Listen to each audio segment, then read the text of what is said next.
Hermia and Lysander were in love, but Hermia's father wanted her to marry another man named Demetrius. In Athens, where they lived, there was a cruel law that allowed any girl who refused to marry according to her father's wishes to be put to death.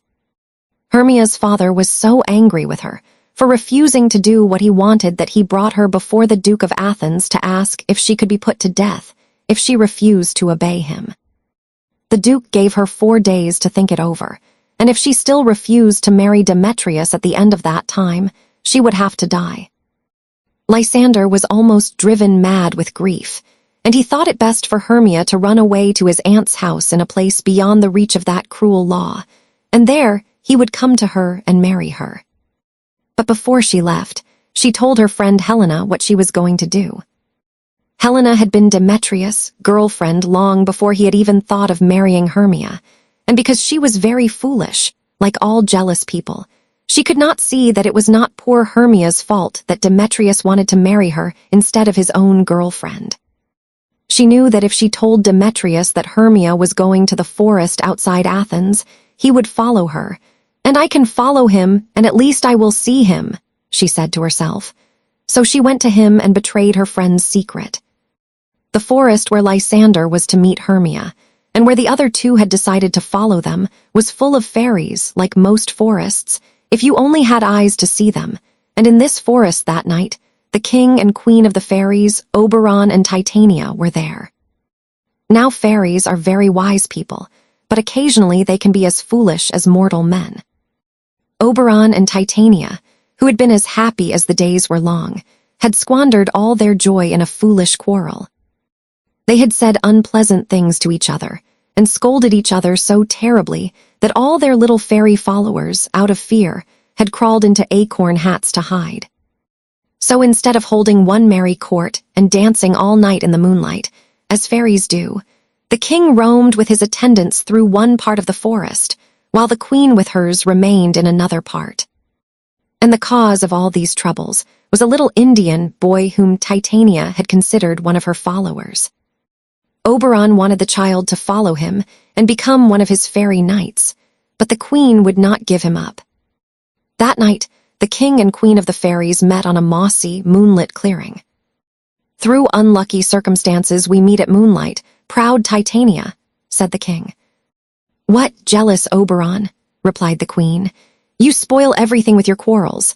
Come, fairies, let us go. I am not friends with him now."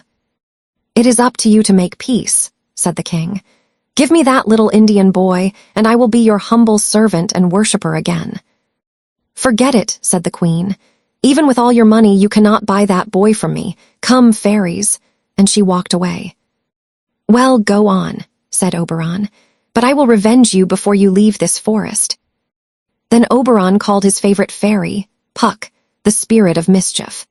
Puck slipped into the dairy farms and took away the cream, stepped into the churn so the butter couldn't be made the beer sour, led people the wrong way on dark nights and laughed at them, toppled people's stools from under them when they sat down, and threw their beer over their chin when they went to drink. "Now," said Oberon to this little fairy, "fetch me the flower called love and idleness. The juice of that little purple flower which on sleeping eyes doth lie, will make them, when they wake, love the first thing they look upon. I'll put some of that juice on my Titania's eyes, and when she wakes up she'll love the first thing she sees, whether it be a lion, a bear, a wolf, or a bull, or a meddling monkey, or a busy ape."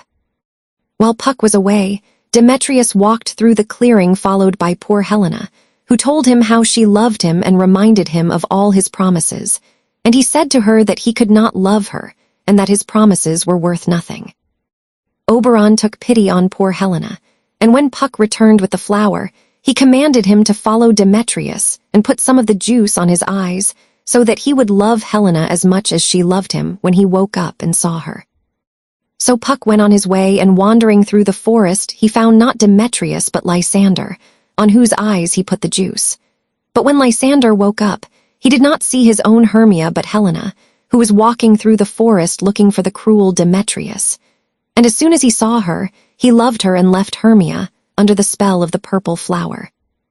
When Hermia woke up, Lysander was gone, and she wandered through the forest to find him.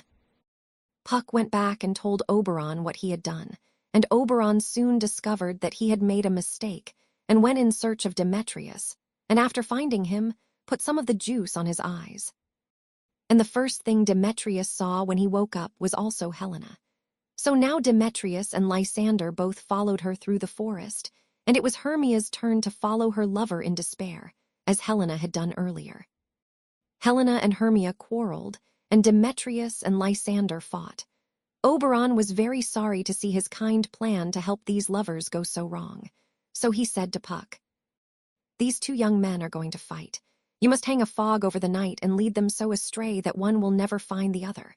When they are tired, they will fall asleep. Then let this other herb fall on Lysander's eyes. That will give him his old sight and his old love. Then every man will have the lady who loves him, and they will all think that this has been only a midsummer night's dream. When this is done, all will be well with them." So Puck went and did as he was commanded, and when the two fell asleep without meeting each other, Puck poured the juice into Lysander's eyes and said, "When you wake, you shall see true delight in the sight of your eye when you behold Hermia. All in all you will be sweet, and so everything will be fine."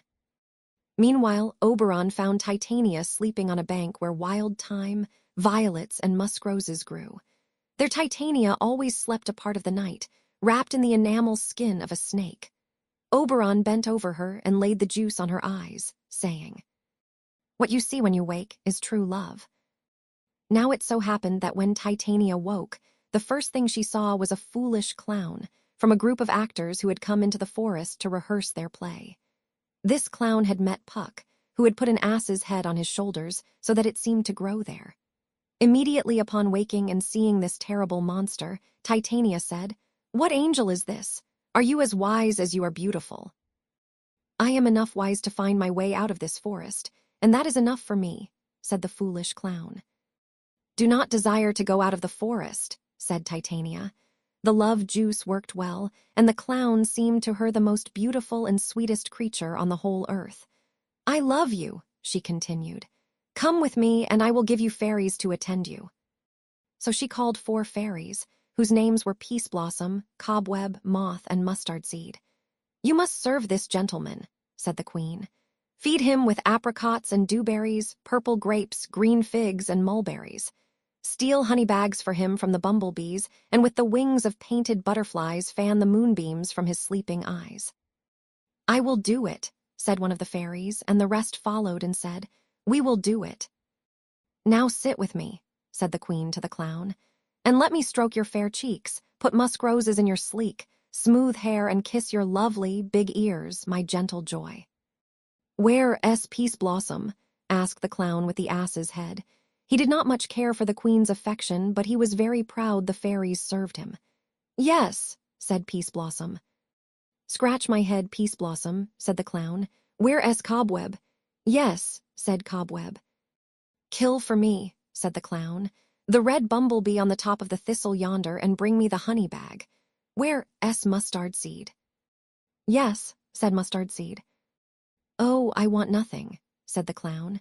"Help Peace Blossom to scratch. I must go to the barber's, for I think my beard is wonderfully hairy." "Do you want anything to eat?" said the fairy queen. "I would like some dry oats," said the clown, for his ass's head made him long for donkey food, "and some hay."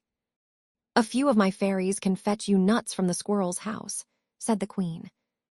"I prefer a handful of good dry peas," said the clown. "But please let none of your people disturb me. I am going to sleep." "Then," said the queen, "I will rock you in my arms." And so it was that, when Oberon came along, he found his beautiful queen embracing a clown with an ass's head. Before he released her from the enchantment, he convinced her to give him the little Indian boy whom he had so long desired.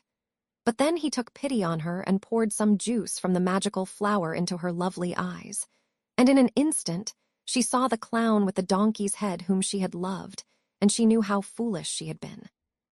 Oberon took the donkey's head off the clown and let him end his sleep with his own silly head, lying on the thyme and violets. Thus everything was restored to order. Oberon and Titania loved each other more than ever. Demetrius thought of no one but Helena, and Helena had never thought of anyone but Demetrius. As for Hermia and Lysander, they were a great loving couple. The four mortal lovers returned to Athens and were married, and the fairy king and queen still live happily together in that same forest to this day.